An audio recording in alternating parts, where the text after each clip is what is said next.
Esse falo contigo 27. Neste ponto, chegaram os seus discípulos e se admiraram de que estivesse falando com a mulher. Todavia, nenhum disse que perguntas. Ou se falas com ela, 28. Quanto à mulher, deixou o seu cântaro, foi à cidade e disse àqueles homens. 29. Vinde comigo e veja um homem que lhe disse tudo, quanto tenho feito. Será este, porventura, o Cristo? 30.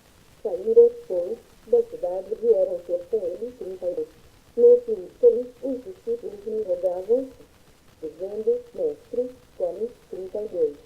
Mas ele lhes disse, uma comida tenho para comer, e vós não conheceis. 33. Diziam, então, os discípulos uns aos outros, teria, porventura, alguém trazido o que comer. 34. Disse-lhe Jesus, a minha comida consiste em fazer a vontade daquele que me enviou e realizar a sua obra. 35. Não dizeis vós que ainda há 4 meses até a ceifa.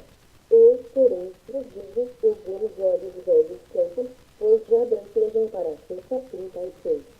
O terceiro recebe 3 já a recompensa e entesoura o seu fruto para a vida eterna, e